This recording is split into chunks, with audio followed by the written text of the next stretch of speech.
Hi, you're welcome to the second part of our short course on principle-oriented paradigm. So today we shall be focusing on success paradigm. Earlier we discussed in the part one of this course the importance of building an optimal paradigm. And as I've earlier on mentioned, paradigm has a major role to play when it comes to sustainable success generally in any categories of life. If you ask anyone what if they would like to achieve success in life, no doubt about the fact that the response they're going to give is yes, they want to attain success. But rarely do people actually come up with the differences or understand the differences between the sustainable success as well as non-sustainable success. Sustainable success are success that are based on the right principles, and they are referred to as primary principles, primary success.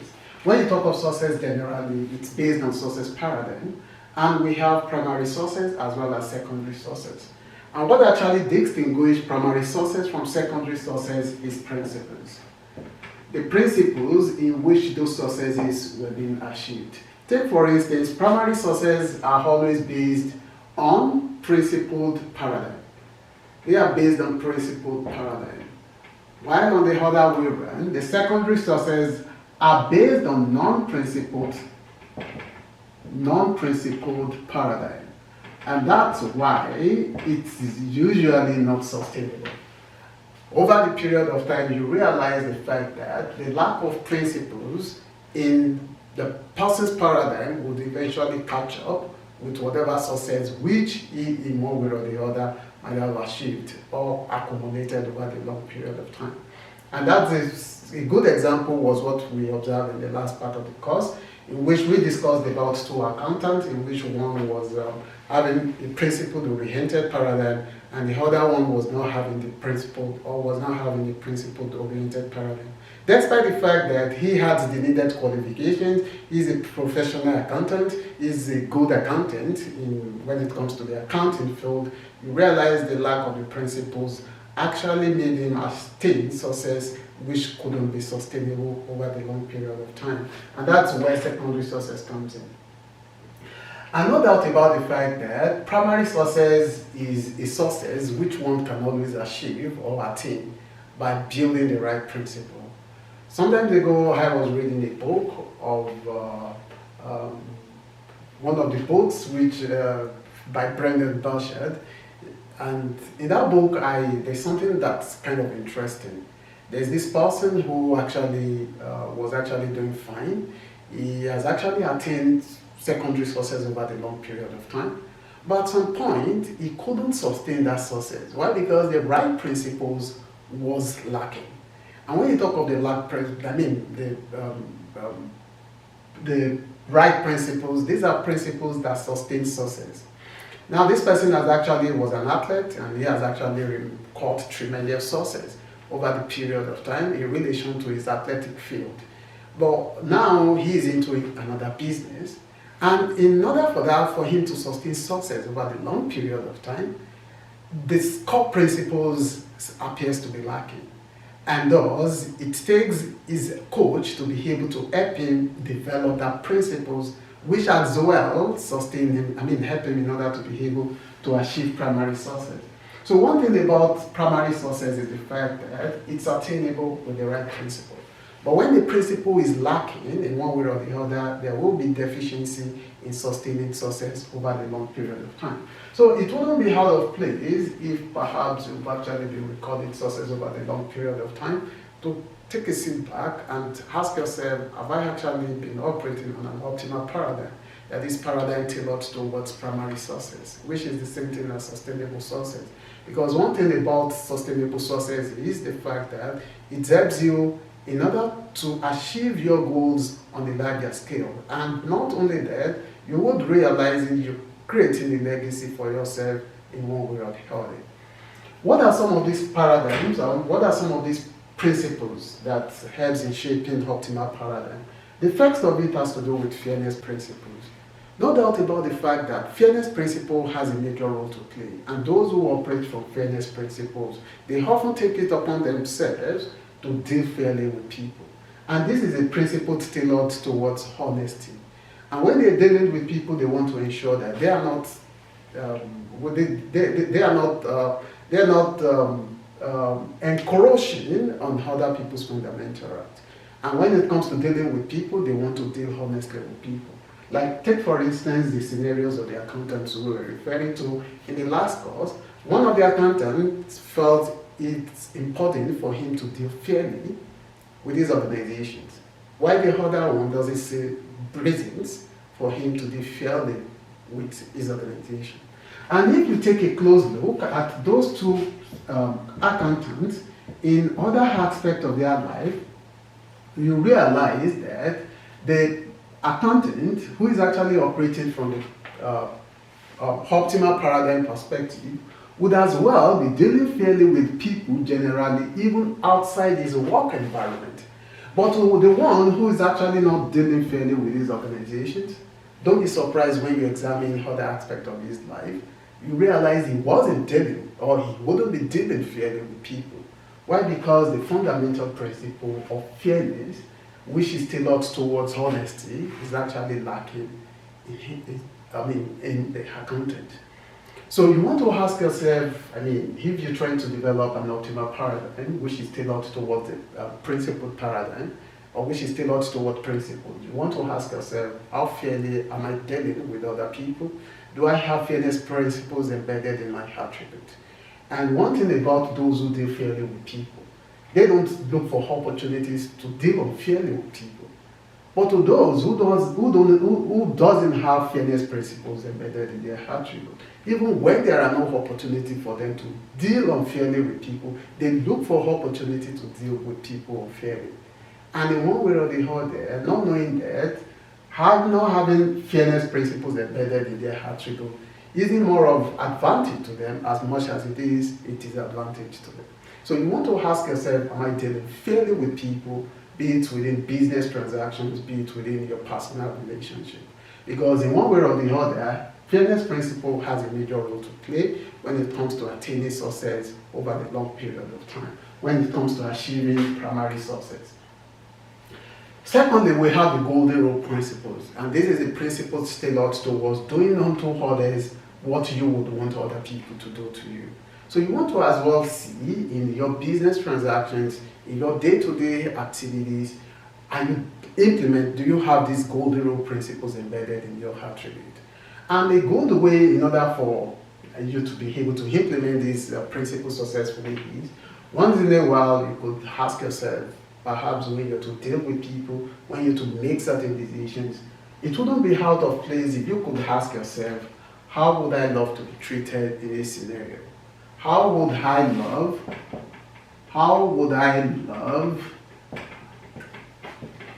to be treated? These simple questions could go a very long way in helping you to embed golden rule principles into your attribute easily. And though sometimes it might not be so easy for some people as it is for some other people, for them to be able to honestly tell themselves the truth. But the point is, if you really want to embed or develop these golden rule principles, it is important for you to ask yourself these fundamental questions. In instances when you're to make decisions, in instances when you are to deal with people, you want to ask yourself, how would I love to be treated under this scenario? And with that, you would realize you're actually embedding golden rule principles into your attribute. Or perhaps you've actually dealt with someone, you've had interactions with someone, you've had a dealings with someone. It could be in business transactions. It wouldn't be out of place if you look up to the person and ask gently or humbly, I hope I've actually dealt well with you, or I hope I've treated you well. No doubt about the fact that simple questions would go a long way to tell the other person that he matters. And when you're able to tell people that the other person matters, in one way or the other, you're building yourself as well towards a path of primary success. Because in one way or the other, if that person is going to make any reference to you at a later time, that person would let you realize or would let other people know that you have these principles embedded in your attribute. That's why you see many great leaders out there. there who have actually left legacies behind. They thrived on the basis of these principles. Fairness principles is one of their core principles, and golden rule principles is something that is well pronounced in them. And that's why in major instances, most of them, they wouldn't want to leave you. They wouldn't want to leave you with any form of strange feelings in relation to either they have cheated you or they've actually treated you badly. So you want to ask yourself, in business relationship, in family relationship, in whatever sort of relationship, you want to ask yourself how well you've been utilizing golden rule principles as well as fairness principles.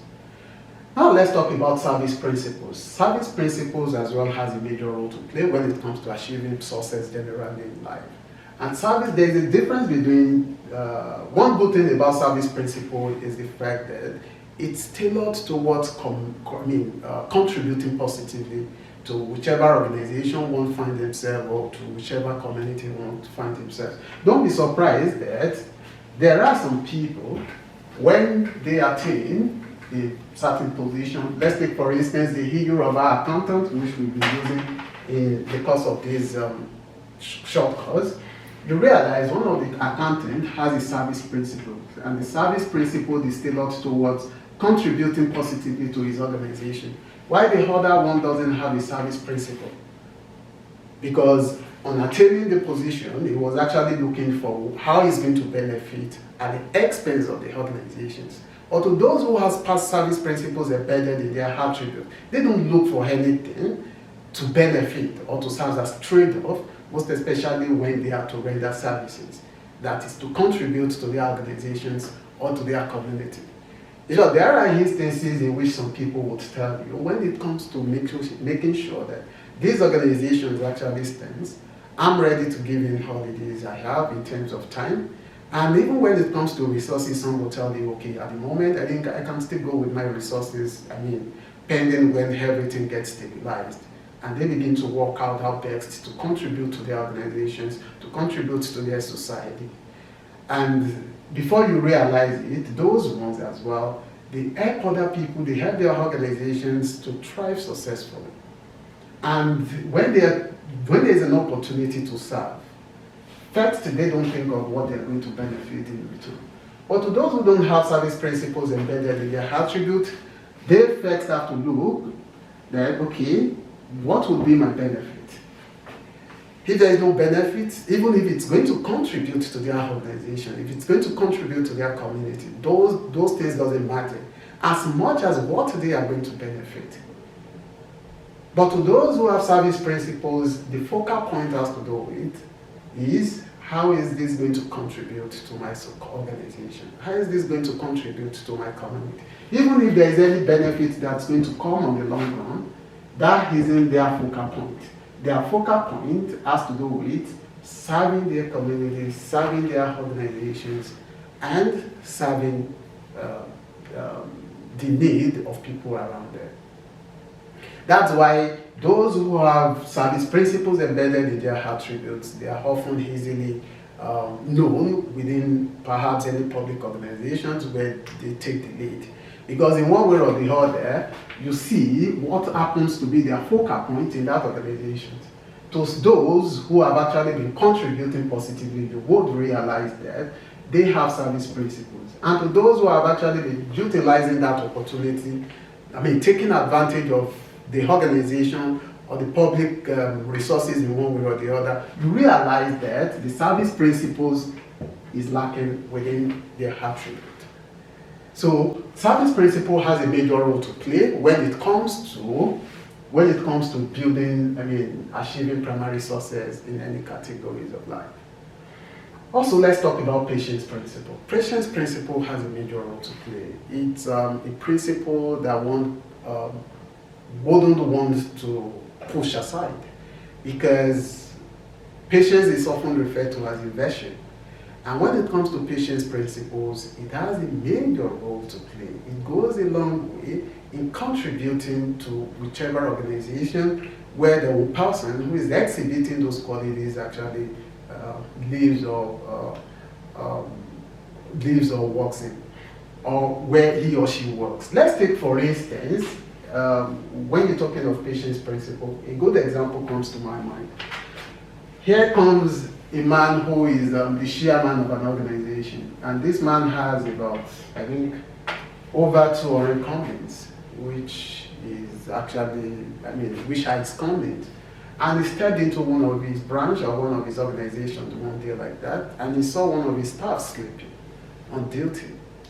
No doubt about the fact that to some other people who don't have these principles embedded in their attribute, the first thing they're going to do is, first, they identify his staff sleeping on duty, and all they're going to say is, okay, look, here you have, I think they can call the HR and say, okay, this guy is sleeping on duty, and the next thing is, they lay him or they lay her off.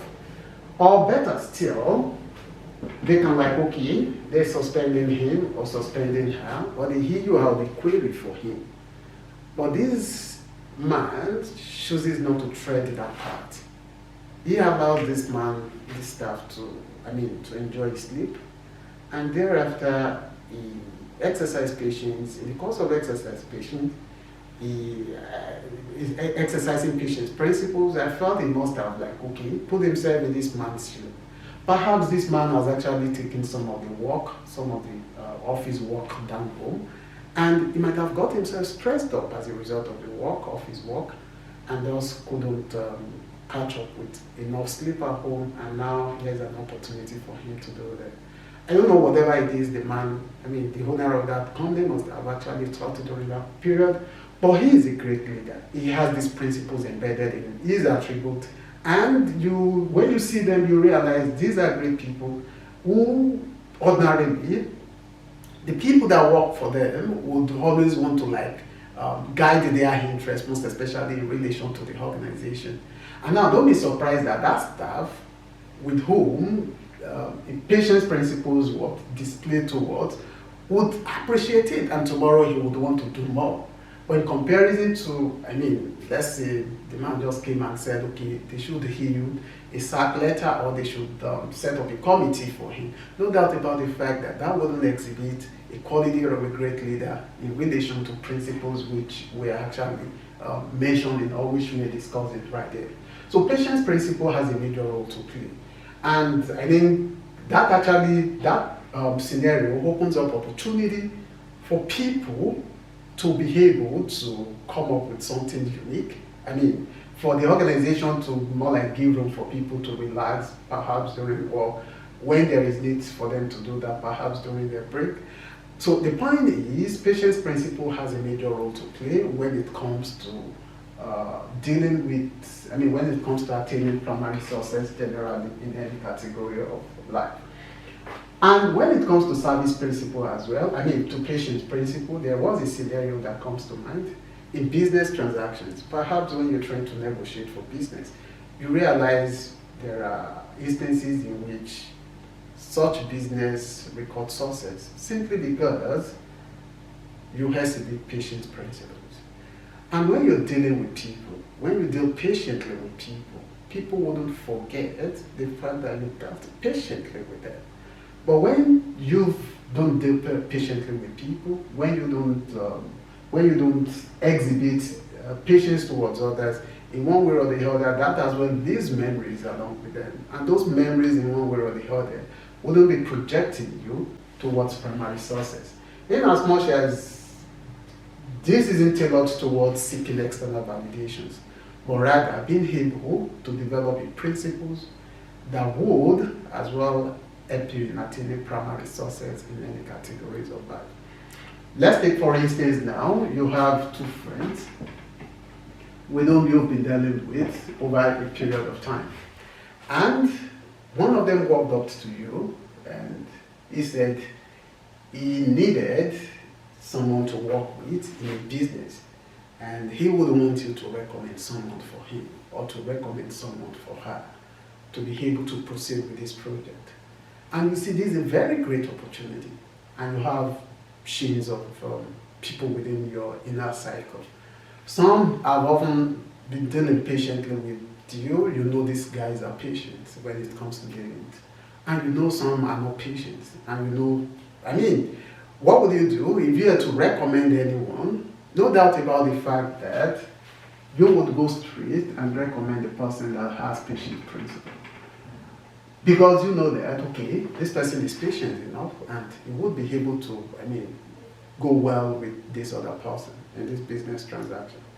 Unlike someone else who is very opinionated and he really tries to like shift ground and he doesn't have time to deal patiently with people. No doubt about the fact that you would go ahead and recommend someone who has patience principles embedded in his attributes. So patience principle has a major role to play when it comes to contributing to success generally in any categories of life. Because how that person dealt patiently with you in one way or the other is projecting him or positioning him in a part of primary success in every categories of life. And another interesting thing is growth principle. Growth principle has a major role to play when it comes to attaining success generally in life. And growth principle is tailored towards being able to annex one's potential towards growth. And also being able to harness other people's potential towards growth. There are instances in which some people would see that there is need for growth, but they wouldn't want to grow. They wouldn't take advantage of that growth. And while on the other way around, there are some people, when they see that there is need for them to grow, they would grow. And this cut across both personal relationship as well as business generally. There are instances in which there are organizations who has the ability, the potential to grow, but they couldn't grow. Why? Because the growth principles isn't part or isn't one of the core attributes of the person or of those who are actually leading within the organizations. And that's why you see scenarios where some organizations will be experiencing stagnations for over a period of time till perhaps the business begins to go down head toward downward threshold. And the same thing applicable to people or humans or individuals. There are scenarios in which people chooses not to harness their growth and thus keep experiencing stagnations. And before you realize it, they begin to head towards the downward threshold as well. So you want to ask yourself at every instance, what do you need to do to be able to position yourself towards growth in any categories of life, that is to utilize growth principles. Be it within your organizations as well. I could remember some times ago, I was discussing with a friend who actually wants to further his careers or to learn more, but you realize his boss sort of was actually sabotaging his efforts. And you see today as well in some organizations, when you say you want to further your educations, you want to further your studies, you want to learn more about even things that would contribute to the organizations, in one way or the other, they would want to deprive you of that opportunity. Why? Because they don't have growth principles embedded in their attribute. And that's why in instances, some of those organizations often experience stagnations over a long period of time. And we have potential principles. What potential principle does is, those who have potential principles embedded in their attributes, they see potentials in others. And in the course of harnessing potentials in others, they harness their own potentials. Don't be surprised that there are some people, ordinarily, they don't see their potentials. But when they begin to help other people see their potentials, then they as well begin to see their own potentials. I mean, when they begin to harness other people's potentials, they begin to see the potentials in themselves. So you want to, those who have potential principles embedded in their attributes, they help in harnessing other people's potentials. And they help in contributing towards success generally in any categories of life. And thus, by default, they attain primary success. Unlike scenarios where other people would see potentials in others, rather than growing their potentials, all they would be after is to shut their potentials down.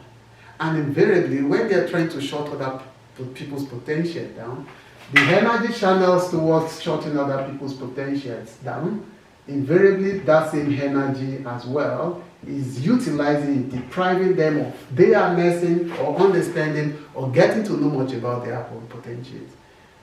So those who have potential principles embedded in their attributes will often position themselves in the path of primary success, because in one way or the other, they help other people attain success as well, while simultaneously positioning themselves in the path towards primary success.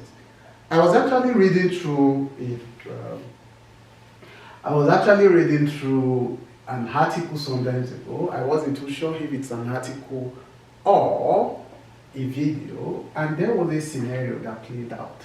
There was a man who actually was referring to another man who helped him while at the early stage of his career. Because he entered the company, he entered the industry, he doesn't really know much about his own potential. But said this man looks up to him and said, look man, you have potential. And he begins to guide him towards attaining or harnessing his potentials on a larger scale. And before you realize it, he was able to attain sustainable success over the long period of time. And now looking back down the years, he was able to ascribe this success to the man who lifted him up, and as well see his potentials and help him harness his potentials. So no doubt about the fact that the man who actually helped this other young man in the early stage of his career had potential principles as well as growth principles embedded in his attribute. Because when you have potential principles embedded in your attribute, you will be more inclined to see the potentials in other people.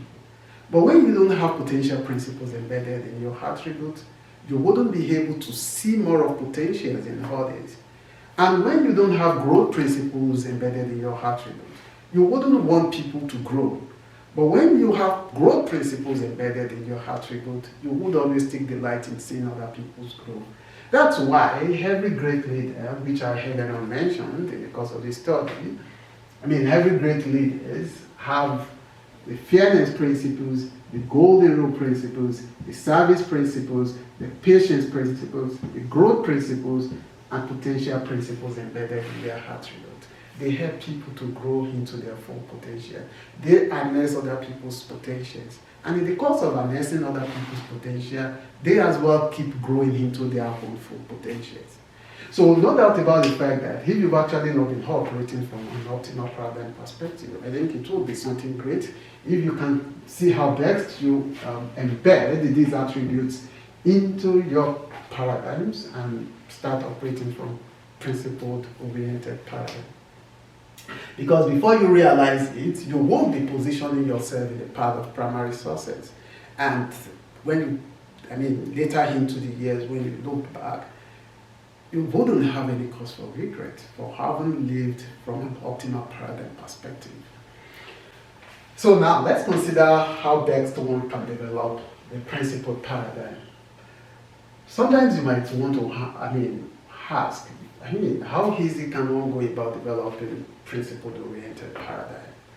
No doubt about the fact that it's as simple as it's easy. All it requires is the willingness, the willpower. And the first thing one needs to do is, in order to develop principle-oriented paradigm, one wants to build the right foundations, which we actually mentioned yesterday.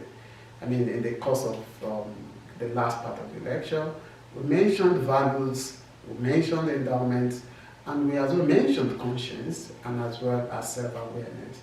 These four ingredients are the foundations for building. These four ingredients are the foundations for building principle-oriented paradigm. And as soon as you're able to build that foundations, you want to develop principled characters. And that entails you dealing fairly with people. You're introducing the golden rule principles into your attributes, and as well, you're utilizing service principles to your advantage. And you're exhibiting patience principles in dealing with other people. And as well, you want to embed growth principle in your attributes. And as well, you want to see how best you harness potential principles. Because one thing about potential principles is nearly everyone has the ability to look inward and harness his potential, and as well look into another person and help such person grow. So you want to see how best you harness these principles that would help you in order to be able to build a principled character. And lastly, you want to seek feedback, because when it comes to growth generally, it's often important to see how best you can have someone by the side to always serve as anchor in giving you needed feedback that will help you in order to track your growth. So when it comes to building success or principle-oriented paradigm, it is important that as you're developing the needed characters, you want to seek feedback from someone who might be very close to you on how best your new approach towards paradigm is actually affecting or is actually being perceived or is actually being seen. So no doubt about the fact that we've come to the conclusion of the second day of this short course, and which happens to be the last part of the course. And I hope you actually enjoyed it, and if that's fine, I mean, if you did, thank you so much. I as well appreciate the fact that you took your time to enjoy this course. Meanwhile, as well, I would like to introduce you to this book. This is one of my new books, Seeing Beyond Differences. You can always grab a copy of it at Amazon and on the link which is on our website. And no doubt about the fact you would enjoy reading through it as well. I look forward to seeing you in some other courses which would as well be creative. So enjoy the rest of your day. See you in some other courses.